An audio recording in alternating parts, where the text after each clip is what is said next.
महान अनुग्रह के लिए धन्यवाद पिता। अब तक आपने हमें संभाल कर रखा, हमारी श्वासों को चलाया प्रभु। धन्यवाद हो पिता, धन्यवाद हो पिता। एक बार फिर प्रभु ये संध्या का पहर हम आपके चरणों में हैं। आपने हमें ये मौका दिया है, आपका वचन हमारे सामने खुला है प्रभु। आप हमें समझाएं ताकि प्रभु हमारे जीवनों में आपका वचन कार्य करे, आपके वचन के सिद्धांत हमारे जीवन में स्थापित हो सकें और प्रभु आपकी मर्जी हमारे एक एक के जीवनों में पूरी हो सके। सब महिमा प्रभु हम आपको देते हैं, पूरा नियंत्रण आप लेकर आप अगुवाई करें, आपकी आवाज हम एक एक जन सुन पाएं। आप मदद करें, आपके हाथ में सौंपते हैं पिता। प्रार्थना हमारे उद्धारकर्ता प्रभु यीशु मसीह के नाम में मांगते हैं, आमीन आमीन आमीन। जय मसीह की, मारानाथा। प्रभु का धन्यवाद देते हैं कि आज ऐसा सुंदर समय परमेश्वर ने हमें दिया, मौका दिया इस रीति से आप लोगों के साथ मिलकर संगति करने का और वचन सीखने का। इसके लिए हम सारी महिमा परमेश्वर को देते हैं ना। तो आइए शाम के समय जब प्रभु ने हमें इस रीति से इकट्ठा किया, आइए हम शाम के समय परमेश्वर के वचन की ओर आते हैं। आपको मालूम है परमेश्वर ने कहा, जहाँ 2 या 3 जन मेरे नाम से इकट्ठे होते हैं मैं उनके मध्य में होता हूँ। हमारा व्यक्तिगत जीवन भी परमेश्वर का मंदिर है। हम हर एक व्यक्ति जिसने यीशु को अपने प्रभु कर उद्धारकर्ता करके स्वीकार किया है, हमारा देह उसका मंदिर है। लेकिन प्रभु का वचन ये भी है एक के प्रभु कहता है, जहाँ 2 या 3 जन मेरे नाम से इकट्ठे होते हैं मैं उनके बीच में। प्रभु कौन है वास्तव में? देखो हम क्या चीज़ हैं और परमेश्वर कौन है। परमेश्वर कितना महान है, जिसने शून्य में से सृष्टि आकाश और पृथ्वी को क्या किया, बनाया। उसने मिट्टी को हाथ में लिया। अगर परमेश्वर मिट्टी हाथ में ना ले तो हमारा इंसान का कोई अस्तित्व होता नहीं होता। परमेश्वर ने कितना आदर किया, अपने वचन की सामर्थ्य से सारा यूनिवर्स बनाया, हर चीज बनाई। लेकिन इंसान को मिट्टी हाथ में लेकर और उसको एक रूप दिया और उसके अंदर अपने जीवन का श्वास उसके नथनों में फूंक दिया। और रिजल्ट क्या निकला? एक जीवित प्राणी बन गया, जिसके अंदर प्राण आया, आत्मा आई। परमेश्वर ने रच कर डाल दिया। अपने स्वरूप और अपनी समानता में परमेश्वर ने मनुष्यों की क्या करी? सृष्टि करी। परमेश्वर ने उसके सिर पर महिमा और आदर का मुकुट रखा और सारी पृथ्वी का अधिकार, जीव जंतुओं का अधिकार, सारी कायनात का अधिकार परमेश्वर ने उसके हाथ में दे दिया। और परमेश्वर उसके साथ चलता था। दिन के ठंडे समय में परमेश्वर उससे मिलने, उसके साथ चलने के लिए आता है। इमेजिन करें, हम थोड़ी देर सोचें जरा, परमेश्वर इतना महान परमेश्वर, सृष्टिकर्ता परमेश्वर, जिसने शून्य में से अपने वचन के द्वारा इतना बड़ा यूनिवर्स बनाया, सृष्टि को सिरजा। वो परमेश्वर जब इंसान को बना रहा है, वास्तव में सारा कुछ किसके लिए बनाया? इंसान के लिए बनाया। इंसान को कुछ भी चीज मांगने की जरूरत नहीं पड़ी। इंसान के बनाने से पहले परमेश्वर ने उसकी जरूरत की हर चीज बनाई। उसको क्या क्या चाहिएगा। इसलिए प्रभु ने भी कहा, तुम्हारा स्वर्गीय पिता तुम्हारे मांगने से पहले क्या करता है? जानता है कि तुम्हें क्या चाहिए। माँ के गर्भ में बच्चे के आने से पहले ही परमेश्वर जानता है उसकी क्या क्या आवश्यकता है। ठीक है ना। तो इसलिए हम धन्यवाद देते हैं उस महान परमेश्वर का, जो हमारा सृष्टि करता है, जिसने हमें अपने स्वरूप और अपनी समानता में बनाया। भले ही इंसान क्या हो गया? परमेश्वर से अलग हो गया, पापी हो गया, परमेश्वर के विरोध में क्या हो गया? आकर पाप कर कर परमेश्वर से दूर हो गया। तो भी परमेश्वर का प्यार कम नहीं हुआ। परमेश्वर वैसे ही जैसे हर दिन दिन के ठंडे समय में वाटिका में फिरता था, और परमेश्वर उस दिन भी, जिस दिन आदम और हवा ने पाप किया, परमेश्वर की आज्ञा तोड़ दिया। आपको वो घटना मालूम होगी उत्पत्ति में, जब हम परमेश्वर के द्वारा सृष्टि का वर्णन देखते हैं और मनुष्य की सृष्टि का वर्णन देखते हैं, और कैसे एक परमेश्वर ने अदेन की वाटिका में आदम और हवा को रच कर रखा, नर और नारी कर कर परमेश्वर ने मनुष्यों की सृष्टि करी, ठीक है ना। और हम देखते हैं कि स्त्री क्या हो गई, बहकावे में आकर क्या कर दिया, आज्ञा को तोड़ दिया, फल खाकर क्या हो गई, अपराधीन हो गई, वचन कहता है, ठीक है ना। शैतान के बहकावे में आ गई, तो भी परमेश्वर का प्यार कम नहीं हुआ। जब पापी ही थे, वचन कहता है जब हम पापी ही थे तभी मसीह हमारे लिए मरा। हमें ढूंढ कर आया, सृष्टिकर्ता पापियों को ढूंढ कर आया। और हम देखते हैं जब पापियों को ढूंढ कर आया, आकर क्या कह रहा है, अदेन की वाटिका में एक आवाज आ रही है, हे आदम तू कहां है। आदम पाप करके छिपा हुआ है, परमेश्वर खुद ढूंढ कर उतर कर आ रहा है। किसके पास? एक पापी इंसान के पास, जिसने आज्ञा तोड़ी है। मतलब हम परमेश्वर के प्यार को देखते हैं। परमेश्वर ने, जिसने अपने स्वरूप और समानता में इंसान को बनाया, उस इंसान से परमेश्वर कितना प्यार करता है। सारी कायनात बनाकर उसके हाथ में दिया, अदेन की वाटिका लगाई, सुंदर वृक्ष लगाए, बहुत पेड़ पौधे फलों वाले लगाए, लेकिन 2 वृक्ष विशेष थे जो आदम का क्या था, टेस्ट था। तो हम देखते हैं अदेन की वाटिका में इंसान परमेश्वर से अलग हो गया, पापी हो गया, तो भी परमेश्वर ढूंढ कर आया। और हम देखते हैं उधर परमेश्वर ने क्या किया, आदम ने क्या किया, पापी होने पर भी स्वीकार नहीं किया, उल्टा छिपा हुआ है। परमेश्वर आवाज दे रहा है, तू कहां है। आज भी इंसानों को परमेश्वर ढूंढ कर आता। लिखा है जब हम सब भेड़ों की नाई भटके हुए थे, वो चरवाहा बनकर हमें ढूंढ कर आया। यीशु कहता है मैं पापियों को ढूंढ कर आया हूं, मैं खोए हुओं को ढूंढने और उनका उद्धार करने के लिए आया हूं। तो हम देखते हैं उधर परमेश्वर जब आया, परमेश्वर ने कहा था जिस दिन फल खाओगे निश्चय तुम मरोगे। हम देखते हैं इंसान ने जब पाप किया तो पापी होकर परमेश्वर से क्या हो गया, अलग हो गया, पापी हो गया, पाप का गुलाम हो गया, शैतान के वश में चला गया, तो भी परमेश्वर उसके पास आ रहा है। और हम देखते हैं कि इंसान ने तो क्या किया, अपनी समझ का सहारा लेकर अपने नंगे तन को ढांपने के लिए अंजीर के वृक्ष के क्या जोड़ लिए, पत्तों का एक लंगोट बनाकर पहन लिया। देखो ये है इंसान के काम, अपने प्रयासों से अपने नंगे तन को ढांपने का क्या करता है, अपने पापों को ढांपने का। और परमेश्वर से इंसान क्या कर रहा है, छिप रहा है। परमेश्वर इंसान को ढूंढ कर आया। ये कितना महान प्यार है परमेश्वर का। अगर इंसान को परमेश्वर ढूंढना पड़े, जैसे आज दुनिया परमेश्वर को ढूंढ रही है जगह जगह, अगर इंसान के हाथ में हो कि इंसान तू ढूंढ कर मुझे पा, तो इंसान कभी भी ढूंढ कर परमेश्वर को कभी भी पा नहीं सकता, उद्धार भी नहीं पा सकता, पाप से भी नहीं छूट सकता, मौत से भी नहीं छूट सकता। आपको मालूम है उधर परमेश्वर कैसे अपने प्यार की भलाई प्रकट करके दे रहा है। उधर एक निर्दोष मेमना वध किया जा रहा है। जो खून उधर आदम का, पापी इंसान का बहना था, वो उधर एक निर्दोष मेमने का लहू बहाया गया। दंड तो आया है, सजा तो आई है, निश्चय है कि आत्मिक तौर पर इंसान परमेश्वर से दूर हो गया, मर गया, आत्मिक मृत्यु आ गई, पापी हो गया, ठीक है ना।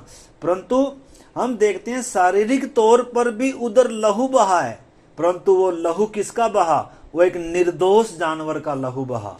यानी कि पापी आदम का जो दंड था वो किसने ले लिया, एक निर्दोष ने ले लिया। न केवल उसके लहू बहाने से इसका दंड उसके ऊपर आया, बल्कि उसका चमड़ा निकालकर नंगे आदम और हवा को क्या किया गया, एक अंगरखा पहनाया गया।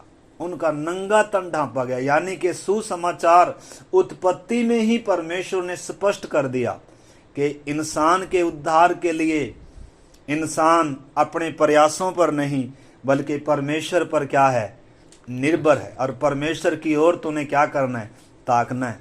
और तेरे बदले एक निर्दोष, गुनाह तूने किया लेकिन एक निर्दोष क्या होगा। तो इस करके हम देखते हैं प्रभु यीशु मसीह की मृत्यु संपूर्ण मानव जाति के लिए क्या थी, बलिदान के तौर पर थी। जो निर्दोष था, जो निष्कलंक था, तो वो मेमना यीशु मसीह की छाया है। और आगे थोड़ा सा हम बढ़ते हैं तो प्रभु यीशु परमेश्वर जब उनके पास आया तो उनको पूछा तुम कहाँ हो। वो कह रहे हम तो छिप गए तेरी आवाज़ सुनकर। तो वो क्या कह रहा है, प्रभु कह रहा है क्या तूने उस फल का पेड़ खाया है। तो वो बोल रहे हैं कि हाँ, मतलब आदम को पूछा तो उसने कहा जिस स्त्री को मेरे साथ रहने के लिए तुमने दिया था उसने मुझे क्या किया है, फल खिलाया है। मतलब अपनी गलती को इंसान मान नहीं रहा है, अपने पाप को, अपनी गलती को इंसान मान नहीं रहा। फिर परमेश्वर ने क्या किया, हवा से पूछा, स्त्री से पूछा तूने ये क्यों किया। तो वो भी कह रही है कि मुझे सांप ने क्या कर दिया, मुझे बहका दिया और उसने मुझसे क्या कराया ये। और फिर परमेश्वर क्या कह रहा है, उस सर्प से भी कह रहा है। सर्प के अंदर कौन भी था, वास्तव में शैतान सर्प के अंदर से आया जिसने परमेश्वर, यानी कि एक ऐसी ताकत है या एक ऐसी शक्ति है जो परमेश्वर की आज्ञाओं को तुड़वाने के लिए इंसान से क्या करता रहता है, उसको प्रलोभन देता है ताकि इंसान क्या करे, परमेश्वर के विरोध में कुछ काम करे, ताकि परमेश्वर से इंसान क्या हो जाए, दूर हो जाए और मेरे कब्जे में आ जाए। ठीक है ना। तो हमने समझना है एक शैतान है जो इंसान को हर समय क्या करता रहता है। परमेश्वर का वचन कहता है शैतान चारों तरफ फाड़ने वाले सिंह की नाई क्या करता रहता है, घूमता रहता है, इस ताक में रहता है किसको फाड़ खाए। तो हम देखते हैं परमेश्वर सीधा आदम से भी बात किया, हवा से भी बात किया, सर्प से भी बात किया और सर्प के अंदर से शैतान से भी परमेश्वर क्या कर रहा है, बात कर रहा है। उधर परमेश्वर क्या कह रहा है कि मैं इस स्त्री के वंश के बीच में और तेरे बीच में एक बैर को क्या करूंगा, उत्पन्न करूंगा। और क्या कह रहा है, कह रहा है स्त्री का वंश तेरे सिर को कुचलेगा और तू उसकी एडी को क्या करेगा, डसेगा। मतलब पापी इंसान को, पापी मानव जाति को परमेश्वर ने अदेन की वाटिका में ही सुसमाचार सुनाया कि एक स्त्री का वंश आएगा जो शैतान के सिर को कुचलेगा। देखो परमेश्वर का प्यार, जिस स्त्री ने फल तोड़कर खाया, परमेश्वर की आज्ञा तोड़ी, सारी मानव जाति पर जो दंड ले आए, जो परमेश्वर से हमेशा के लिए अलग हो गए, परमेश्वर कह रहा है उस स्त्री के वंश के द्वारा ही शैतान के सिर को क्या किया जाएगा, कुचला जाएगा। भले ही शैतान भी या सर्प भी उसकी एडी को क्या करेगा, डसेगा। यानी कि जो स्त्री का वंश होगा वो शैतान के सिर को कुचलेगा और सर्प भी क्या करेगा, उसकी एडी को डसेगा। यानी कि यीशु मसीह स्त्री के द्वारा जब आया, परमेश्वर ने अदेन की वाटिका में ही उसका संदेश दिया था। पहला सुसमाचार परमेश्वर ने अदेन की वाटिका में सुनाया कि स्त्री का वंश आएगा मानव जाति के उद्धार के लिए, मानव जाति के पापों को मिटाने के लिए, मानव जाति के पापी मानव जाति जो जन्म से शरीर में भी नंगे हैं और जन्म से वैसे भी क्या हैं, हर एक इंसान पाप में पैदा होता है, जन्म ही से क्या है, पापी हैं, नंगे हैं, परमेश्वर से दूर हैं। परंतु खुशखबरी ये है, परमेश्वर का प्यार ये है शुरू से ही, ताकि मानव जाति उद्धार के लिए उस स्त्री के वंश का क्या करे, इंतजार करे, परमेश्वर की तरफ देखे कि हम गुनहगार हैं, परमेश्वर हमने तेरी आज्ञाओं को तोड़ा है, हम अपनी ताकत से उद्धार नहीं पा सकते, हमारे प्रयास तो सिर्फ अंजीर के पत्ते हैं। यशाया कहता है हम सब भटके हुए, और हमारे सारे काम क्या हैं? मैले चिथड़ों के समान है। लिखा है हमारे धर्म के काम मैले चिथड़ों के समान है, और वो मुरझाने वाले पत्तों के समान है, सूखे पत्तों के समान है। मतलब इंसान अपने आप को परमेश्वर से मेल हो जाए, पापों की माफ़ी मिल जाए, कैसे न कैसे मेरा विवेक शांत हो जाए, मेरे पापों की माफ़ी मुझे मिल जाए, उद्धार हो जाए, मुक्ति मिल जाए, परमेश्वर से मेल हो जाए। कितने भी प्रयास करता है, कितने भी धर्म के काम करता है, लेकिन वचन कहता है ये सब क्या है? धर्म के काम अगर परमेश्वर की दृष्टि में मैले चिथड़ों के समान है, तो इंसान के पाप के काम, बुरे काम कितने गंदे होंगे। तो इसलिए हम देखते हैं उद्धार का दरबार, उद्धार की आशा, उद्धार का संदेश परमेश्वर ने दिया मानव जाति के लिए, और स्त्री के द्वारा, उसी स्त्री के द्वारा जगत का उद्धार करता आया। तो हम देखते हैं परमेश्वर स्त्री को कितना क्या दिया, आदर। स्त्री के द्वारा क्यों? क्योंकि आदम का सारा वंश क्या हो गया? आदम क्या हो गया? पापी हो गया। जैसे एक पेड़ क्या होता है, एक आम का पेड़ है तो आम के पेड़ ही उगेंगे उसके द्वारा। अगर एक सेब का पेड़ है तो सेब के पेड़ ही उगेंगे उसके द्वारा। उसी प्रकार पापी इंसान के द्वारा जितनी संतानें पैदा होंगी वो सब पापी होंगी। इसलिए अब आदम की संतानों में से तो कोई निर्दोष हो नहीं सकता, आदम की संतानों में से तो कोई पवित्र हो नहीं सकता जो पापी का उद्धार कर सके, जो पाप की कीमत क्या कर सके, अदा कर सके। इसलिए परमेश्वर ने कहा स्त्री का वंश आएगा। तो अब इधर एक भेद के तौर पर रखा था ये सुसमाचार। इसलिए क्रूस की कथा आज भी क्या है? दुनिया के लिए भेद के तौर पर है। परमेश्वर ने कहा था स्त्री का वंश आएगा। तो स्त्री का वंश कैसे आएगा? स्त्री वंश कहां से लाएगी? तो हम देखते हैं परमेश्वर ने यशाया उत्पत्ति में भी परमेश्वर ने संदेश दिया था कि स्त्री का वंश आएगा, शैतान के सिर को कुचलेगा और मनुष्य के पापों के लिए बलिदान होगा, और नंगे इंसान को उद्धार का वस्त्र पहनाया जाएगा, और फिर से पापी इंसान परमेश्वर से क्या कर सकेगा? मेल कर सकेगा।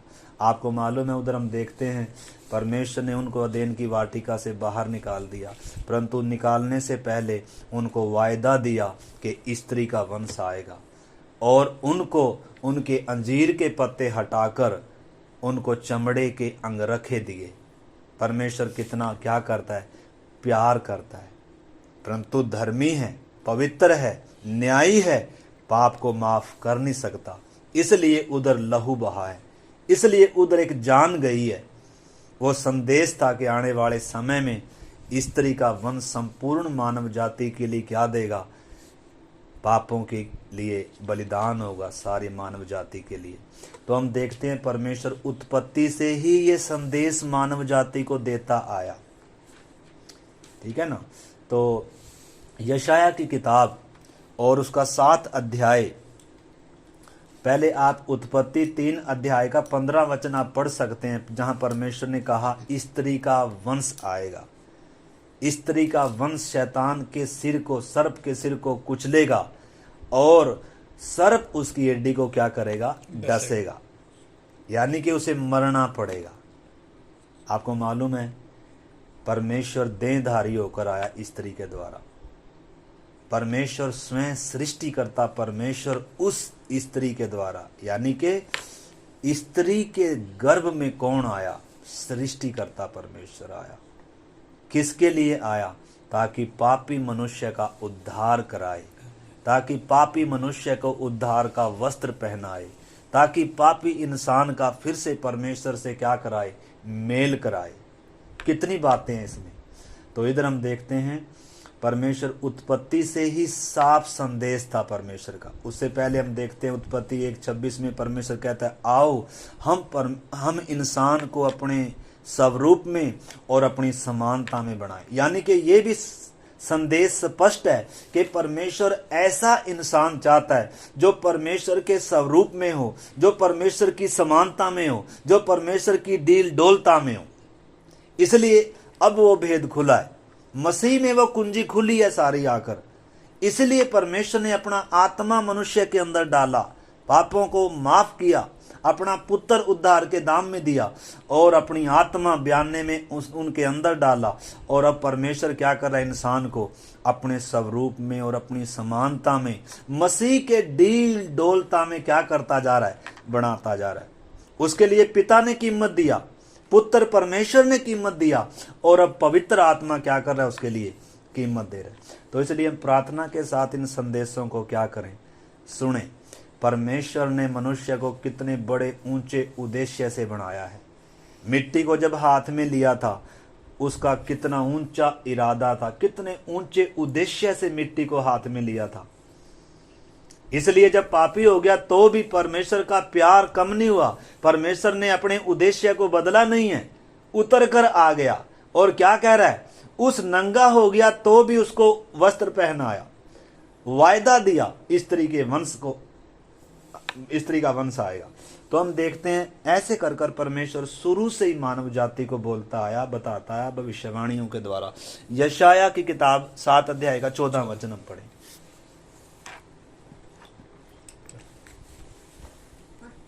इस कारण प्रभु आप ही तुमको एक चिन्ह देगा, सुनो, एक कुमारी गर्भवती होगी और पुत्र जनेगी और उसका नाम इमानुएल रखेगी। हाँ, प्रभु आप ही तुम्हें एक चिन्ह देगा।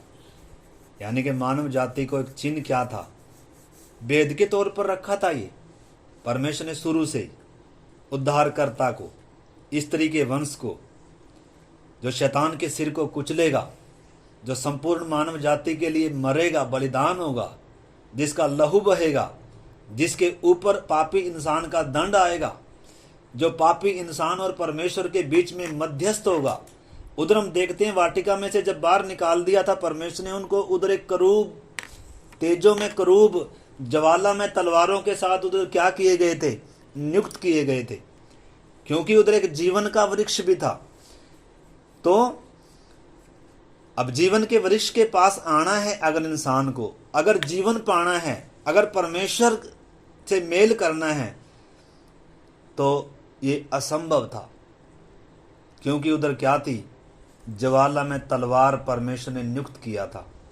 तो हम देखते हैं वो तलवार किसके ऊपर पड़ी, वो प्रभु यीशु मसीह ने अपने ऊपर लेकर और इंसान को, पापी इंसान को जीवन के वृक्ष में से खाने को क्या दिया, उस परमेश्वर से मेल कराया, परमेश्वर की संतान होने का क्या दिया, हक दिया। तो इन सब बातों को हम प्रार्थनाओं के साथ इन दिनों क्या करें, समझने का प्रयास करें।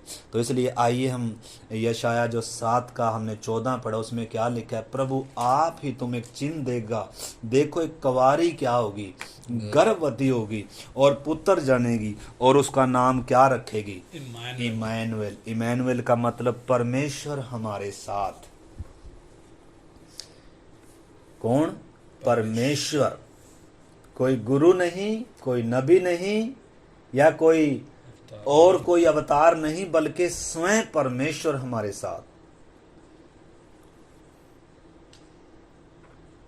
यीशु मसीह के इस धरती पर आने से 750 साल पहले यशाया नबी ये भविष्यवाणी कर रहा है। किसके बारे में, यीशु मसीह के बारे में, स्त्री के वंश के बारे में। चिन्ह दिया जाएगा, एक पवित्र क्या होगी, कुमारी गर्भवती होगी और पुत्र जनेगी। तो आइए हम इस संदेश को थोड़ा सा देखते हैं। लूका की अंजील नए नियम में, लूका की अंजील 1 अध्याय का 26 वचन से थोड़ा पढ़ते हैं। लूका 1:26।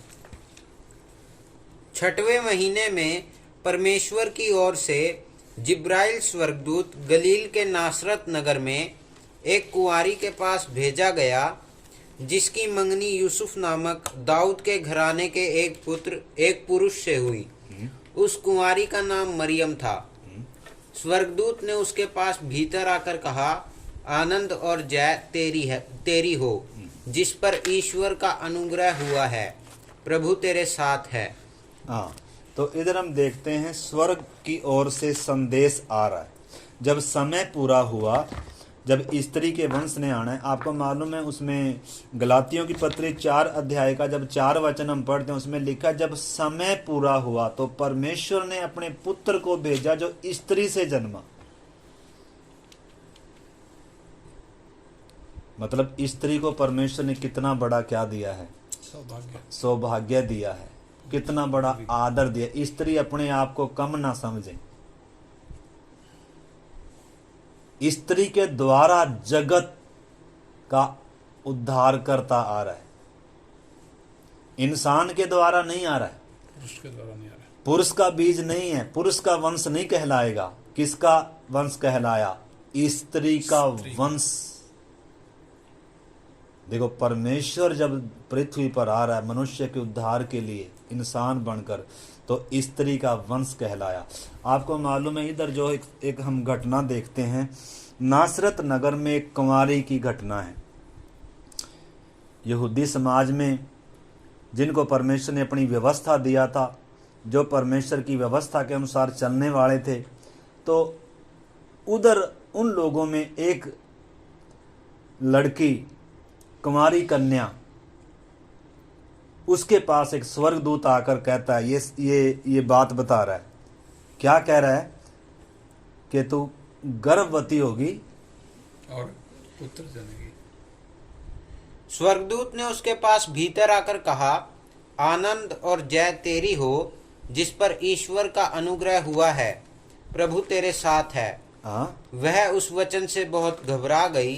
तो देखो मरियम है, नॉर्मल बात अगर हम देखें तो एक लड़की है, कुमारी कन्या है, नौजवान है, और जब उसके पास स्वर्गदूत आया अचानक, अगर हमारे पास भी अगर कोई अचानक स्वर्गदूत आ जाए या कुछ ऐसा हो जाए तो हम कितना डर जाएंगे।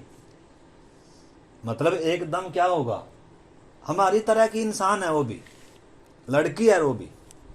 तो जब समय पूरा हुआ उस दिन का और संदेश स्वर्ग की तरफ से आ जिब्राइल आया, तो जब उसको वो बात बताई जा रही है, भाई तू गर्भवती होगी और पुत्र जनेगी, ऐसा करके बता रहा, तुझ पर परमेश्वर का अनुग्रह हुआ, तो वो इस बात से क्या होगी, डर गई, क्योंकि स्वाभाविक तौर पर डर आएगा। एकदम स्वर्गदूत उसके पास आकर जब ऐसी बात बोल रहा है। और आगे पढ़ो थोड़ा सा उसका। वह उस वचन से बहुत घबरा गई और सोचने लगी कि यह किस प्रकार का अभिवादन है। स्वर्गदूत ने उससे कहा, हे मरियम, भयभीत ना हो, क्योंकि परमेश्वर का अनुग्रह तुझ पर हुआ है। देख, तू गर्भवती होगी और तेरे एक पुत्र उत्पन्न होगा, तू उसका नाम यीशु रखना। वह महान होगा और परम प्रधान का पुत्र कहलाएगा। देखो इधर हम देख सकते हैं, एक लड़की है, कुंवारी कन्या है, साफ सुथरा जीवन है, कभी पुरुष का मुंह नहीं देखा। मतलब उन बातों में अभी तक इसके मन में ऐसा कभी विचार भी नहीं आया। निश्चय हाँ, इसकी मंगनी हो चुकी है, यूसुफ के साथ इसकी मंगनी हो चुकी है, और तब इसके पास जिब्राइल स्वर्गदूत आया और जब इसको ये संदेश दिया कि देख तू गर्भवती होगी और तेरे एक पुत्र उत्पन्न होगा और तू उसका नाम यीशु रखना। यीशु नाम का भी अर्थ है, यीशु नाम में ही उसके आने का भी अर्थ है, यीशु नाम में मनुष्य के उद्धार का अर्थ छिपा हुआ है। यशाया ने कहा था कि उसका नाम इमानुएल रखेगी। इमानुएल का अर्थ है परमेश्वर हमारे साथ। यीशु का अर्थ है पापों से छुड़ाने वाला। यानी कि यीशु किस लिए आ रहा है, उसके नाम में उसके आने का अर्थ भी छुपा हुआ है, भेद भी छुपा हुआ है। तो इस करके जब इसको ये बताया जा रहा है कि तू उसका नाम यीशु रखना, वह महान होगा और परम प्रधान परमेश्वर का पुत्र कहलाएगा, और प्रभु परमेश्वर उसको उसके पिता दाऊद का सिंहासन देगा। तो जब उसको ये बात बताई जा रही है तो वो क्या होगी, घबरा गई। पता कई बार हमें भी अगर परमेश्वर कुछ ऐसा बोले, मतलब ये आसान बात नहीं है, ये आसान बात नहीं है। मतलब एक कुंवारी लड़की अपने आप को इस काम के लिए अनुमति दे, इधर हम देखते हैं तो परमेश्वर जबरदस्ती भी नहीं कर रहा, स्वर्ग दूत क्या कह रहा है, उसको संदेश दे रहा है। और आगे आकर हम देखते हैं उसने क्या दिया, फिर उसने इस चीज के लिए क्या कहा जब स्वर्गदूत ने उसको बताया कि परमेश्वर का अनुग्रह तुझ पर हुआ है, तुझको परमेश्वर ने चुना है, तेरे ऊपर परमेश्वर का अनुग्रह, परमेश्वर तेरे साथ है और ये काम तेरे द्वारा होगा, तू पुत्र को जानेगी। तो इधर हम देखते हैं मतलब इतना बड़ा समर्पण करना आसान नहीं है। आपको मालूम है कई बार हम क्या करते हैं, यीशु मसीह पर विश्वास करने से क्या करते हैं, बहुत सारे लोग क्या करते हैं, डरते हैं लोग क्या कहेंगे।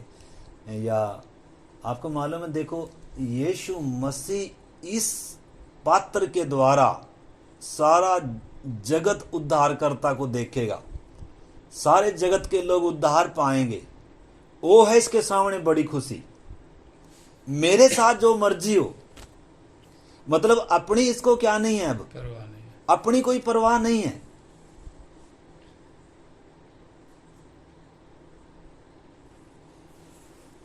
देखो परमेश्वर ने इस पात्र को चुना ताकि इसके द्वारा दुनिया किसको देखे, उद्धारकर्ता को देखे, इसकी कोख से जगत का उद्धारकर्ता आए।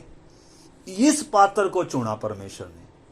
उसी प्रकार परमेश्वर ने आज हम सबको भी क्या किया, चाहे स्त्री हो चाहे पुरुष हो, सबको क्या किया है, इस काम के लिए चुना है, ताकि हमारे द्वारा दुनिया, हमारे द्वारा जगत किसको देखे। इसलिए गलातियों की पत्री 1 अध्याय का और 15 वचन जब हम पढ़ते हैं तो पौलुस परमेश्वर का दास उधर क्या कह रहा है, 16 वचन में पढ़े, गलाती 1 का 16 वचन। जब इच्छा हुई कि मुझ में अपने पुत्र को प्रकट करे कि मैं अन्य जातियों में उसका सुसमाचार सुनाऊं, तो ना मैंने मांस और लहू से सलाह ली और ना यरूशलेम को उनके पास गया। तो इधर परमेश्वर का दास क्या कह रहा है, जब परमेश्वर की इच्छा हुई, उसने मुझे अपनी माँ, मेरी माँ के गर्भ से मुझे चुना। 15 में जब हम पढ़ते हैं, परमेश्वर ने मुझे बड़े उद्देश्य से चुना, मेरी माँ के गर्भ से मुझे चुना। किस लिए चुना? ताकि मुझ में अपने पुत्र को प्रकट करे, आमीन, हालेलुया, ताकि मेरे द्वारा दुनिया उद्धारकर्ता को देखे, आमीन, ताकि मैं वो पात्र बन जाऊं, ताकि मेरे द्वारा दुनिया किसको जानेगी, उद्धारकर्ता को जानेगी, यीशु मसीह को जानेगी। तो वो क्या कह रहा है, मैंने किसी से सलाह नहीं ली, हालेलुया, मैं इसके लिए घबराया भी नहीं, मैं इसके लिए डरा भी नहीं, मैंने परमेश्वर को अपना जीवन क्या कर दिया, सरेंडर कर दिया। इधर इस कुंवारी बहन ने भी, इसने अपनी इज्जत की परवाह नहीं करी, लोग क्या कहेंगे, मेरे परिवार के घर के लोग क्या कहेंगे, मैं कैसे समझाऊंगी लोगों को कि मेरे गर्भ में एक पवित्र है, परमेश्वर की ओर से है ये सब कुछ। मतलब उसने उस चीज की क्या नहीं करी। जो समर्पण करते हैं परमेश्वर उनकी क्या करता है। ऐसा नहीं है कि दिक्कतें नहीं आएंगी। आपको मालूम है, इसने अनुमति दे दी। और क्या कह रही है, इसका हम पढ़ते हैं 1 अध्याय का 38 वचन पढ़ते हैं, लूका 1 का 38, 37-38। क्योंकि जो वचन परमेश्वर की ओर से होता है वह प्रभाव रहित नहीं होता। हाँ, मरियम ने कहा, देख मैं प्रभु की दासी हूँ, मुझे तेरे वचन के अनुसार हो। तब स्वर्गदूत उसके पास से चला गया। इधर हम देखते हैं मरियम क्या कह रही है, कह रही है कि मैं प्रभु की दासी, मतलब अपने आप को इस शुभ कार्य के लिए, इस अच्छे कार्य के लिए, ये सौभाग्य समझकर मुझे परमेश्वर ने इस भले काम के लिए, अच्छे काम, हालांकि मरियम को उस समय तक ये आभास नहीं है कि जो मेरे गर्भ से आएगा ये स्वयं सृष्टि करता होगा और सारे जगत के लिए क्रूस पर मरेगा और सारे जगत के पापियों के उद्धार का क्या बनेगा कारण।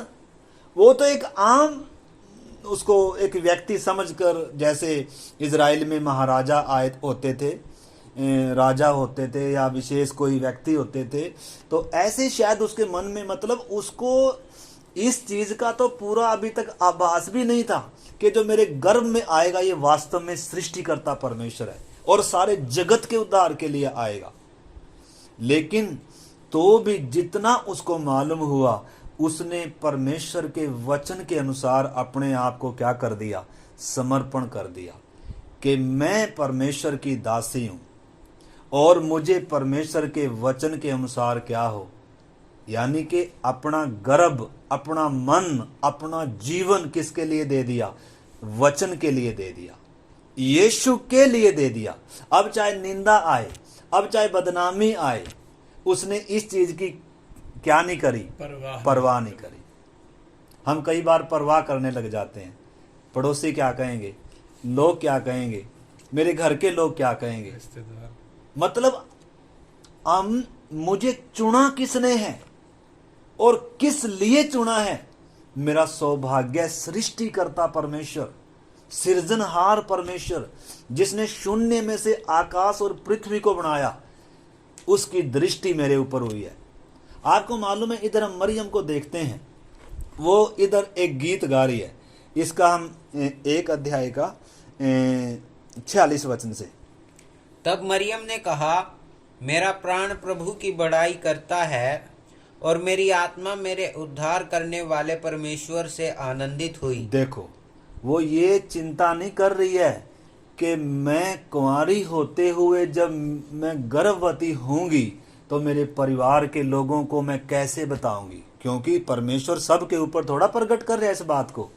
परमेश्वर ने तो सिर्फ मरियम के ऊपर प्रकट किया इस बात को, सारे परिवार के सामने भी नहीं, अकेली मरियम के पास प्रकट किया आकर कि तुझे ये काम होगा, तेरे द्वारा परमेश्वर ये काम करेगा। तो हम देखते हैं उसके अंदर कोई डर नहीं है उन चीज़ों का, मेरे साथ क्या होगा, मतलब अपने आप को कितना धन्य समझ रही है और वो किसी से पूछताछ भी नहीं कर रही है। जब स्वर्गदूत ने उसको वो सारी बातें बताई तो उसने कहा कि मैं प्रभु की दासी और मुझे तेरे वचन के अनुसार हो, और उसने अपना जीवन, अपना गर्भ उस पवित्र वचन के लिए, उस महान यीशु के लिए अपने आप को क्या कर दिया, दे दिया। और परमेश्वर में क्या है, वो आनंदित है। कह रहा है मेरा प्राण प्रभु की क्या करता है, बड़ाई करता है, और मेरी आत्मा मेरे उद्धार करने वाले परमेश्वर में क्या है, आनंदित है। मतलब अगर हम देखें इधर, मतलब ये काम आसान नहीं था। अगर हम देखें तो मरियम कैसे अपने परिवार को बताएगी, कैसे कोई उसकी बातों पर विश्वास करेगा। यहूदी समाज तो ऐसा है, अगर ऐसे बिना शादी के कोई अगर ऐसा कांड हो गया तो वो पथराव कर कर मार देंगे, इतना खतरा है जान को मरियम की। परंतु मरियम को परमेश्वर के वचन पर और परमेश्वर में इतनी आनंदित है, परमेश्वर ने मुझे इस भले काम के लिए चुना है। इसलिए हम देखते हैं पतरस, परमेश्वर का दास पौलुस बार बार बता रहे हैं। पौलुस कहता है कुरिन्थियों 1:26 में, परमेश्वर ने हमें जगत के निर्बलों को, जगत के तुच्छों को क्या कर लिया, चुना है। अभी हमने गलाती में पढ़ा कि जब परमेश्वर की इच्छा हुई कि मुझ में अपने पुत्र को प्रकट करे, तो मैंने भी क्या नहीं किया, किसी से सलाह नहीं ली, बल्कि और ना मैं घबराया ना मैं डरा, बल्कि मैंने अपने आप को क्या कर दिया, इस भले काम के लिए सौंप दिया। और जब सौंप दिया तो आपको मालूम है, जैसे मरियम ने सौंप दिया, और मरियम क्या बन गई, स्त्रियों में सबसे धन्य स्त्री कौन है, मरियम है। स्त्रियों में धन्य कौन कहलाई, मरियम कहलाई, जिसने अपनी इज्जत की परवाह नहीं करी, जिसने अपने मारे जाने की कोई परवाह नहीं करी, कुछ नहीं उसने क्या किया। हालांकि मनुष्य होने के नाते डर आ सकता है, हम कई बार डर जाते हैं, यीशु मसीह के कारण थोड़ी सी निंदा आ जाए, यीशु मसीह के कारण थोड़ी सी बदनामी आ जाए, किसी ने हमें कुछ बोल दिया, हमें कितना डर आ जाता है। और हम परमेश्वर के वचन में भी अविश्वासी हो जाते हैं, कई बार डर जाते हैं। लेकिन इधर हम देखते हैं कुंवारी बहन ने अकेली परिवार में है, परमेश्वर के लिए, परमेश्वर के वचन के लिए, उस महान उद्धारकर्ता यीशु मसीह के लिए अपना जीवन क्या कर दिया, सौंप दिया। पौलुस ने क्या कर दिया, कह रहा मैंने किसी लहू और मांस से सलाह नहीं ली, ना मैं डरा, और मैंने भी क्या कर दिया, अपने आप को, परमेश्वर ने मुझे और आपको भी इस भले काम के लिए क्या किया है। तो हम प्रार्थनाओं के साथ इन्हीं दिनों इन चीज़ों को समझें। परमेश्वर ने हमें जगत के मूर्खों में से क्या किया है, चुना है। चुना तो हमें बड़े उद्देश्यों के लिए है, लेकिन जगत में परमेश्वर ये भी चाहता है कि हमारे द्वारा लोग किसको जाने, यीशु मसीह को जाने, उद्धारकर्ता को जाने। ठीक है ना।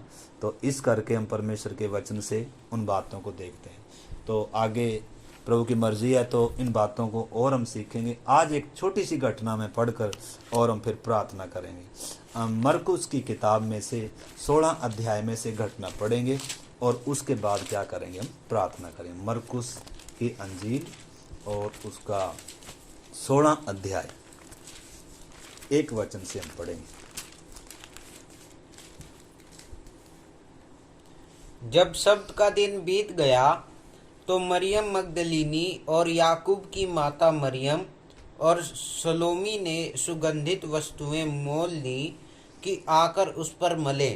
सप्ताह के पहले दिन बड़े भोर जब सूरज निकला ही था, वे कब्र पर आई और आपस में कहती थी, हमारे लिए कब्र के द्वार पर से पत्थर कौन लुढ़काएगा। हाँ देखो, इधर एक बात है। इधर ये जो अभी हम सीख रहे थे वो हमने उत्पत्ति से सीखा, स्त्री के द्वारा कैसे उद्धारकर्ता आएगा, स्त्री का वंश होकर आया, उसके बारे में सीखा। और फिर हमने सीखा उस मरियम जिसके द्वारा वो स्त्री का वंश यीशु मसीह आया, उसके बारे में हमने सीखा। और अभी हम देखते हैं प्रभु यीशु मसीह जब क्रूस पर बलिदान हुआ, और क्रूस पर बलिदान होते समय हम देखते हैं सारे चेले क्या हो गए, उसको उस समय छोड़कर उसको क्या हो गए, चले गए थे। परंतु उधर हम देखते हैं कुछ स्त्रियां थी जो क्रूस के पास थी। स्त्रियां मतलब अगर हम देखें तो समर्पण में पुरुषों से क्या हैं, आगे हैं। स्त्रियां परमेश्वर को प्यार करने में पुरुषों से क्या हैं, आगे हैं। स्त्रियां हम देखते हैं सेवा करने में पुरुषों से क्या हैं, आगे हैं। और परमेश्वर ने स्त्री को क्या भी दिया, इतना ऊंचा क्या भी दिया है, पदवी भी दिया है। स्त्री का वंश कहलाया स्वयं हो। स्त्री निर्बल पात्र है तो भी, स्त्री जिसके द्वारा शैतान ने क्या किया, मतलब पाप लेकर आया, बहकाया स्त्री को, उसी कमजोर पात्र को परमेश्वर कितना आदर दे रहा है। क्योंकि परमेश्वर को मालूम है स्त्री पुरुषों से बढ़कर प्रभु को प्यार करने वाली है, पुरुषों से बढ़कर प्रभु की सेवा करने वाली है, पुरुषों से बढ़कर क्या करने वाली है। इधर हम देखते हैं, आप बाद में इस घटना को पढ़ना, जब यीशु मसीह क्रूस पर बलिदान हुआ उस समय चेले नहीं है उधर, लेकिन उधर कौन खड़ी हुई थी। उधर इसका 15 का हम 40 पढ़ें। कई स्त्रियां भी दूर से देख रही थी, उनमें मरियम मगदलीनी, छोटे याकूब और योसेस की माता मरियम और सलोमी थी। हाँ, जब वह गलील में था तो ये उसके पीछे हो लेती थी और उसकी सेवा टहल किया करती थी। देखो प्रभु यीशु मसीह की सेवा टहल करने वालियां कौन भी थी, स्त्रियां थी। तो स्त्रियां क्या हैं परमेश्वर की दृष्टि में, कम नहीं है पुरुषों से। भले समाज में स्त्रियों को दर्जा कम दिया जाता है। आपको मालूम है तालिबान में, अभी तालिबान ने क्या किया है, उसमें अफगानिस्तान पर कब्जा कर लिया और उधर स्त्रियों के सारे हक अधिकारों को क्या किया जा रहा है, कुचला जा रहा है। मतलब समाज में तो हम देखते हैं, समाज में स्त्री को कोई क्या नहीं समझते, बराबर की भी नहीं समझते, तुच्छ नजरों से देखते हैं कई उसमें तो जातियों में तो परंतु परमेश्वर स्त्री को किस नजर से देख रहा है, स्त्री का वंश कहलाया। तो स्त्री इधर देखते हैं हम जब मरियम के समर्पण के बारे में देखा, मरियम का परमेश्वर के प्रति प्यार देखा, और इधर हम देखते हैं जब क्रूस पर चेले यीशु मसीह को छोड़कर चले गए डर के मारे, परंतु उधर कुछ स्त्रियां क्रूस के पास खड़ी हुई थी, और ये वो स्त्रियां थी जो अपने, लिखा है, ये प्रभु के पीछे चलती थी और उसकी क्या करती थी, सेवा टहल करती थी। आपको मालूम है, ये लिखा है बहुत सारी स्त्रियां थी जो उसके साथ यरूशलेम से आई थी। और इधर हम देखते हैं, इधर प्रभु यीशु मसीह को कब्र में रख दिया गया क्रूस पर से उतार कर, और अगले दिन क्या था, सब्त का दिन था। और उसके तीसरे दिन फिर क्या हुआ, उसका 16 वचन से हम पढ़ें, 16 अध्याय का 1 से थोड़ा सा ये पढ़कर और फिर हम प्रार्थना करते हैं। जब सब्त का दिन बीत गया, 15 का 47 भी पढ़ लें। जब उसको कब्र में रखा गया तो वो स्त्रियां क्या कर रही थी, देख रही थी। मरियम मगदलिनी और योसेस की माता मरियम देख रही थी कि वह कहाँ रखा गया है। देखो, क्रूस पर भी साथ में खड़ी हुई हैं, यानी कि जब सब लोग चले गए छोड़कर डर के मारे, जिन्होंने कहा था प्रभु हम तो तुझे छोड़कर नहीं जाएंगे, हम तो तेरे लिए अपना जान भी देंगे, पतरस ने कहा था, लेकिन वो सब छोड़कर चले गए। लेकिन स्त्रियां ही थी जो क्रूस के पास खड़ी थी, स्त्रियां ही थी जब उसको रखा जा रहा था कब्र में, और वो क्या कर रही थी, देख रही थी। मतलब स्त्रियां अपने आप को क्या ना समझे, कम ना समझे। स्त्रियां बहुत कुछ कर सकती हैं प्रभु के लिए, स्त्रियां पुरुषों से बढ़कर कर सकती हैं प्रभु के लिए। स्त्री को परमेश्वर ने इतना ऊंचा सौभाग्य दिया है, आदर दिया है, स्वयं स्त्री का वंश कहलाया हो। और इधर हम स्त्रियों का प्यार देखते हैं, इधर हम स्त्रियों का समर्पण देखते हैं, इधर हम स्त्रियों का त्याग देखते हैं। डर नहीं रही हैं। लोग जब भाग गए कि अगर हमें पता, किसी लोगों को पता चलेगा कि ये भी यीशु नासरी के साथ थे, तो हमें भी शायद क्रूस पर ना चढ़ा दें, हमें भी शायद क्या ना करें, मार पिटाई ना करें। सब भाग गए, लेकिन उधर स्त्रियां खड़ी हुई हैं। चाहे लोग हमें जो मर्जी बोले, यानी कि अपनी पहचान किसके साथ कर रही हैं, उस क्रूस पर चढ़ाए यीशु मसीह के साथ अपनी क्या जोड़ रही हैं, पहचान जोड़ी। चाहे लोग हमें कुछ भी बोले, हमें इस चीज की कोई क्या नहीं है, परवाह नहीं है, कोई डर नहीं है। हम अपने आप को सौभाग्य समझते हैं, और हम इस यीशु को क्या नहीं करेंगे, छोड़ेंगे। देखो, कमजोर है, कुछ कर तो सकते नहीं है, क्योंकि यीशु मसीह ने क्या किया, खुद सरेंडर किया है। यीशु मसीह को जबरदस्ती थोड़ा पकड़कर चढ़ा दिया क्रूस पर। यीशु ने तो क्रूस पर मरने के लिए ही आया था, पापी मानव जाति के लिए मरने के लिए आया था। यीशु कह रहा है मुझे अपना प्राण देने का और उसे फिर से लेने का क्या है, अधिकार है। इसलिए यीशु ने संपूर्ण मानव जाति के लिए क्रूस पर अपना प्राण दिया। और इधर देखते हैं, उधर स्त्रियां जो सेवा टहल करती थी उधर पास में खड़ी थी, और वो देख रही थी किधर रखा जा रहा है। और अगले दिन सब्त का दिन था, लेकिन जैसे ही सब्त का दिन खत्म हुआ, 16 का 1 से हमने पढ़ा, लिखा है जब सब्त का दिन बीत गया तो मरियम मगदलिनी और याकूब की माता मरियम और सलोमी ने सुगंधित वस्तुएं मोल ली। इधर देखें,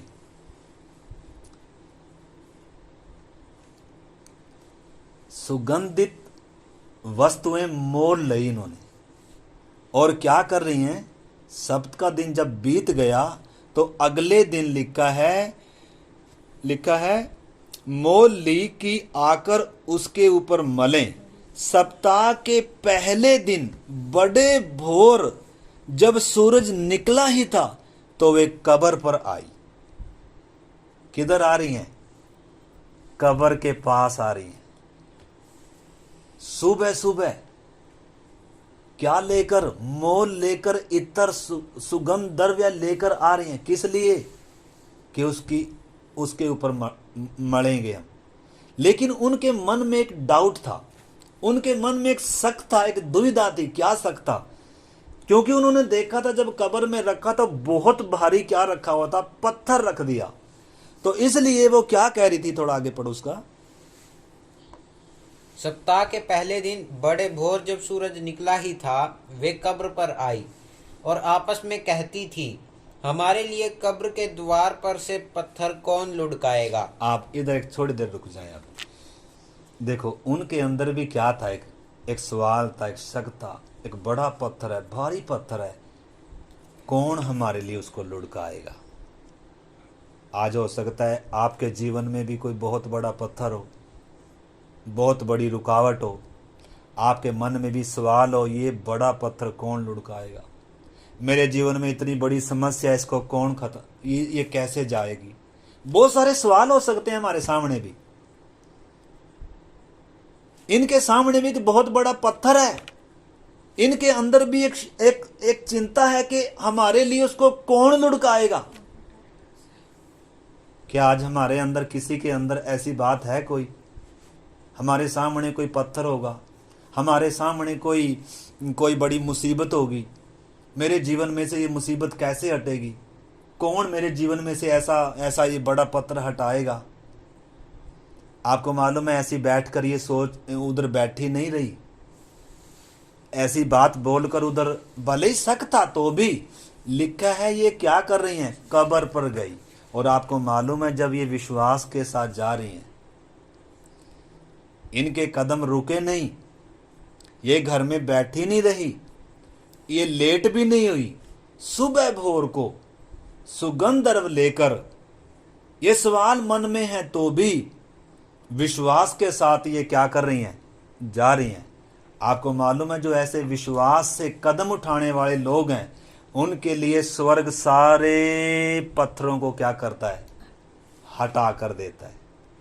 आज आपके जीवन में भी शायद बहुत बड़ा कोई पत्थर होगा, आपके जीवन में भी शायद बहुत बड़ी क्या होगी, कोई समस्या होगी, या कुछ न कुछ क्या होगा। बहुत सारी बातें होती हैं, यीशु पर विश्वास करेंगे तो पता नहीं लोग क्या कहेंगे, यीशु को जीवन दे दिया तो पता नहीं क्या होगा, या बपतिस्मे, मतलब बहुत सारे सवाल आ सकते हैं, डाउट आ सकते हैं, शक आ सकते हैं, अविश्वास का कोई भारी पत्थर आ सकता है, परंतु स्वर्ग उसको हटाने के लिए आज तैयार है। क्या आप विश्वास के साथ कदम आगे बढ़ाएंगे? किधर जा रहे हैं ये? किसी पार्क में नहीं जा रहे, सुबह सुबह किधर जा रही हैं? सुगंध द्रव्य मोल लेकर कब्र पर जा रही हैं। कब्र पर कौन जाएगा? कितनी दिलेरी, कितनी हिम्मत, कितना प्रभु से प्यार, जिसको क्रूस पर चढ़ाकर क्या किया गया, जिसका खून भी सारा बह गया, जिसका पूरा शरीर क्या है, छन्नी छन्नी है। कोई पुरुष नहीं है इनके साथ जो दिलेरी दे। पुरुष तो सब छोड़कर चले गए हैं, परंतु ये कब्र के पास खड़ी हुई थी। मैं इस चीज को बार बार क्यों बोल रहा हूं, क्योंकि ज्यादातर मालूम चला मुझे कि बहनें हैं आज हमारे साथ जुड़े हुए, तो बहनें अपने आप को क्या ना आंकें, कम ना आंकें। परमेश्वर जैसे भाइयों से प्यार करता है, वैसे किससे भी प्यार करता है। आपको मालूम है, उद्धारकर्ता किसके द्वारा आया? स्त्री के द्वारा आया। और आपको मालूम है, इधर हम देखते हैं, सबसे पहले यीशु मसीह मुर्दों में से जी उठने के बाद भी किसके ऊपर प्रकट हुआ? स्त्री। भाइयों के ऊपर नहीं हुआ। सबसे पहले यीशु का दर्शन किसने पाया? स्त्री ने पाया। और सबसे पहली सुसमाचार प्रचारक कौन बनी? यानी कि जगत को जाकर बताने वाली, भाइयों को जाकर बताने वाली कि यीशु मसीह मुर्दों में से जी उठा है। ये कोई भाई नहीं था, ये कोई चेलों में से नहीं था। ये कौन थी? ये एक बहन थी, ये एक स्त्री थी। तो स्त्री क्या कुछ नहीं कर सकती? स्त्री को प्रभु अपने हाथ में ले, देखो सबसे पहले यीशु किसको दिखा? स्त्री को दिखा।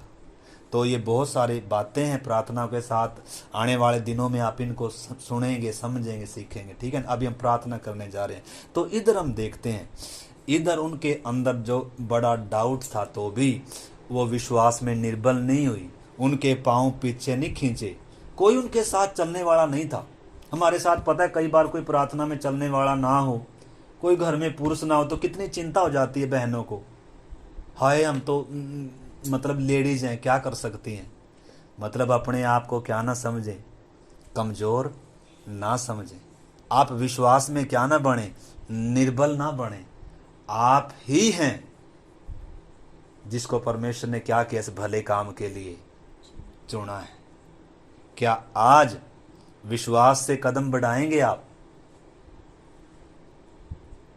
इन्होंने विश्वास से कदम बढ़ाया तो क्या हो गया, स्वर्ग ने आकर भारी पत्थर को क्या लुढ़का मिला। आगे आगे आगे आगे आप पढ़ो तो लिखा है, ये उधर गई तो जाकर देखा तो भारी पत्थर क्या था, लुढ़का हुआ था, हटाया हुआ था, और कब्र क्या थी, खुली हुई थी। मेरा कहने का मतलब है, मतलब आपको परमेश्वर ने बड़े उद्देश्य से चुना है। आपसे परमेश्वर क्या करता है, प्यार करता है, और आपके द्वारा परमेश्वर की एक बहुत बड़ी क्या है, योजना है। क्या आज विश्वास के साथ अपना जीवन इस वचन के लिए, उस महान प्रभु के लिए क्या हम समर्पण करेंगे? क्या हम उस महान प्रभु से प्यार करेंगे जिसने हम पापियों से प्यार किया, जिसने हम पापियों के लिए क्रूस पर अपना प्राण दे दिया? देखो, इन बहनों ने कोई भी अपनी, मरियम के बारे में हम देखते हैं, उस कुमारी ने कोई चिंता नहीं करी मेरे, बल्कि परमेश्वर में आनंदित है। वो क्या कह रही है, मेरा प्राण परमेश्वर की बड़ाई करता है और मेरी आत्मा मेरे उद्धारकर्ता से क्या है, मगन है। उसको कोई चिंता नहीं है, उसको कोई डर नहीं। हे मरियम, अगर उससे कोई सवाल पूछे, तेरे साथ इतना, अगर तेरे गर्भ में ऐसा, तेरा गर्भ से हो तू जब होगी, दिखाई देगी लोगों को, तो लोग तेरे साथ क्या कुछ नहीं कहे, तुझे तो शायद पथराव कर कर मार दिया जाएगा। लेकिन वो चीजें उसको कोई प्रभावित नहीं कर रही हैं। उन चीजों से मरियम को कोई डर नहीं है, बल्कि उसको जो सौभाग्य समझ रही है वो कि मैं, परमेश्वर ने मुझ पर दृष्टि की है। जब सारे संसार में से परमेश्वर ने मुझ पर अपनी कृपा दृष्टि की है, मेरे साथ वो परमेश्वर है, मुझ पर परमेश्वर का अनुग्रह हुआ है, मेरे द्वारा दुनिया उद्धारकर्ता को देखेगी कर कर उसने सौभाग्य समझकर अपना जीवन समर्पित कर दिया। इधर हम और भी बहुत सारी स्त्रियों के बारे में अभी हमने पढ़ा है। तो आइए आज शाम के समय हम परमेश्वर के सामने अपने चुने जाने को भी क्या करें, समझें। आइए हम भी अपना जीवन उस महान प्रभु के चरणों में, जो जिसने शून्य में से आकाश और पृथ्वी को बनाया, जिसने मिट्टी को हाथ में लेकर उसके नथनों में अपने जीवन का श्वास फूंका था, वो परमेश्वर है आज, जिसने मुझे और आपको क्या किया है, बड़े मतलब से, बड़े ऊंचे उद्देश्यों से क्या किया है, चुना है। तो आइए आज हम परमेश्वर के चरणों में अपने जीवन को क्या करें, अर्पण करें। इस वचन के लिए, उस महान यीशु के लिए अपना मन खोलें, अपना जीवन खोलें, और आइए उस महान प्रभु से हम प्यार करें, शक ना करें, सुबह ना करें, डरे ना। परमेश्वर अगर हमारे साथ है तो कौन हमारा विरोधी हो सकता है। इसलिए आइए हम अपने परमेश्वर के सन्मुख अपने सिरों को झुकाएं और प्रार्थना करें। हालेलुया।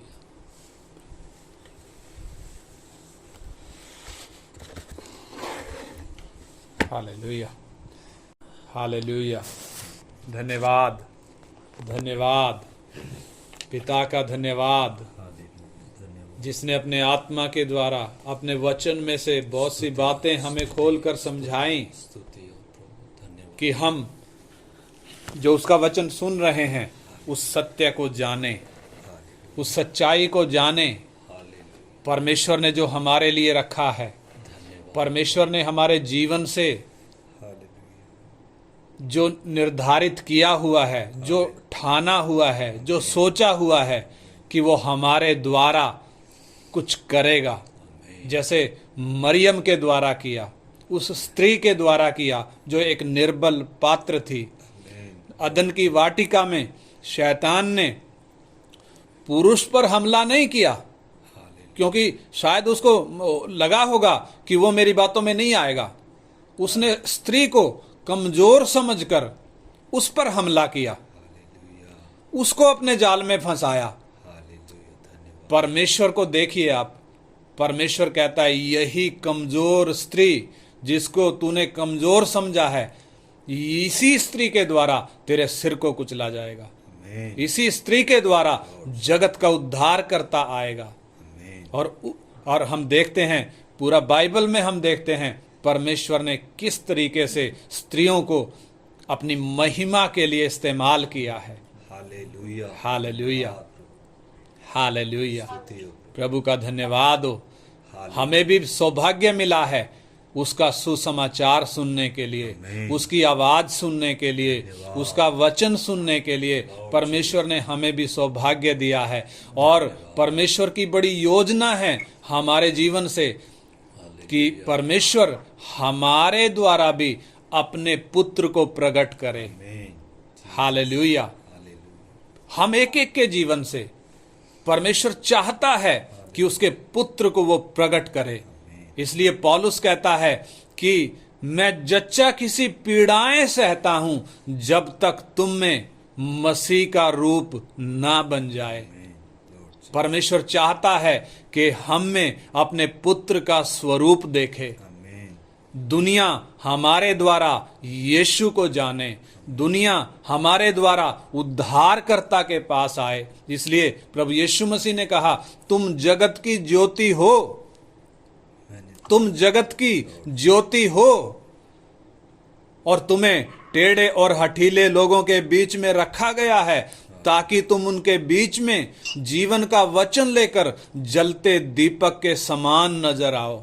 परमेश्वर की निर्दोष और निष्कलंक संतान बनकर परमेश्वर की महिमा का कारण बनो। इसलिए आइए हम प्रार्थना करें, हमें मिला हुआ सौभाग्य को हम पहचानें, हमें मिले हुए उस सौभाग्य को, उस अच्छे अवसर को, परमेश्वर की उस योजना को हम अपने जीवन में पहचानें। हमें जो ये वचन सुनने को मिल रहा है, रात्रि का पहर लोग तो सो गए होंगे, बहुत सारे सो गए होंगे, परंतु हम परमेश्वर की आवाज जब सुन रहे हैं, हम परमेश्वर का वचन जब सुन रहे हैं, निश्चय परमेश्वर की वो बड़ी योजना, वो बड़ा उद्देश्य हमारे जीवनों से परमेश्वर को है। आइए, जैसे मरियम ने अपने आप को सौंप दिया कि परमेश्वर की इच्छा उसके जीवन में हो जाए। हालेलुया। आइए, जैसे पौलुस ने अपने आप को दे दिया, परवाह नहीं करी। आइए, जैसे इन स्त्रियों ने जो क्रूस पर यीशु को जब चढ़ाया जा रहा था, दूर खड़ी होकर देख रही थी, जबकि पुरुष चेले जो प्रभु के साथ 3.5 साल चले, वो डर के मारे वो चले गए, परंतु ये स्त्रियां नहीं गईं। और अति भोर को सप्ताह के पहले दिन सुगंधित द्रव्य खरीदकर उसके पास गईं ताकि उसकी उस देह पर वो उसको मलें। Hallelujah, hallelujah. परमेश्वर ने उन स्त्रियों के लिए क्या कुछ किया। उनके मन में वो भारी पत्थर था, कौन हटाएगा? स्वर्ग ने हटा दिया। हालेलुया। हमारे जीवन में भी बहुत सी बातें होती हैं, रुकावटें होती हैं जो हमारे लिए बहुत भारी होती हैं, हमारे लिए मुश्किल है। दुनिया के सामने शैतान से पार पाना असंभव हो रहा है, पाप से छुटकारा पाना असंभव हो रहा है, मौत से बचना असंभव हो रहा है, लेकिन यीशु ने इस असंभव को संभव करके दिखाया है। क्रूस पर उसने शैतान के सिर को कुचल डाला है। पाप के लिए उसने पूरी कीमत चुका दी है, पूरी कीमत चुका दी है। शरीर में, प्राण में, आत्मा में दुख उठाया, मौत को चखा और मरने से पहले बोला सब कुछ पूरा हुआ, और सब कुछ पूरा करके प्राण दे दिया। और तीसरे दिन मरे हुए में से जिंदा होकर उसने प्रमाणित कर दिया कि मृत्यु के जबड़े को उसने फाड़ दिया है, मृत्यु के डंक को उसने तोड़ दिया है। क्योंकि आज तक, अब तक जितने इस धरती पर मनुष्य आए, एक भी मरने के बाद जिंदा नहीं हुआ। केवल यीशु मौत को हराकर जिंदा हो गया। ना केवल शैतान का पहाड़ उसने तोड़ दिया, ना केवल पाप रूपी पहाड़ को उसने कुचल दिया, बल्कि मौत रूपी पहाड़ को भी उसने रास्ते से हटा दिया। हमारे जीवन में भी रुकावटें होंगी, हटाने के लिए स्वर्ग तैयार है यदि हम उस पर भरोसा करें, यदि हम उसकी इच्छा के लिए अपना जीवन अर्पण करें। आइए हम प्रार्थना करें। परमेश्वर का वचन जो हमने सुना है, इस वचन के अनुसार आइए हम प्रार्थना करें। मरियम कहती है, मैं तो प्रभु की दासी हूं, प्रभु के तेरे वचन के अनुसार मुझे हो। उसने समर्पण 100% अपना जीवन अर्पण कर दिया। जो हो देखा जाएगा, मुझे परवाह नहीं है, मुझे उस बात की चिंता नहीं है। मुझे यह सौभाग्य है कि परमेश्वर ने मुझे इस महान काम के लिए चुना है। हम एक एक को प्रभु ने अपनी महिमा के लिए चुना है, अपने पुत्र को प्रकट करने के लिए चुना है। स्वर्गीय पिता, हम धन्यवाद करते हैं आपके बड़े प्रेम के लिए, आपके बड़े अनुग्रह के लिए और हमें दिए बड़े ऊंचे सौभाग्य के लिए। पिता, हम धन्यवाद करते हैं, आपने हमें जगत में से चुना, आपने हमारा उद्धार किया प्रभु, आपने एक पवित्र बुलाहट से हमें बुलाया प्रभु। धन्यवाद करते हैं पिता, यह हमारे कामों के अनुसार नहीं हुआ, बल्कि यह आपने अपने ही उद्देश्य के अनुसार और मसीह यीशु में उस अनुग्रह के अनुसार जो जगत के बनाने से पहले आपने हम पर कर दिया प्रभु। हम धन्यवाद करते हैं और अपना जीवन प्रभु आपके चरणों में अर्पण करते हैं, ताकि आप अपनी इच्छा हमारे जीवनों में पूरी कर सकें। बाप, आपसे प्रार्थना करते हैं, आप पर पूरा भरोसा रखकर चलने के लिए हमारी मदद करें। दुनिया क्या कहेगी वो परवाह ना करते हुए प्रभु पूरा भरोसा आप पर करते हुए चलने के लिए हम एक एक की आप सहायता करें। इन दिनों में प्रभु आपका वचन पढ़ने समझने के लिए मदद करें, प्रार्थनाओं का हमारा जीवन होने के लिए सहायता करें। प्रभु, आपके हाथ में अपने जीवनों को सौंप देते हैं, प्रार्थना को मांगते हैं पिता, हमारे उद्धारकर्ता और प्रभु यीशु मसीह के नाम में। आमीन, आमीन।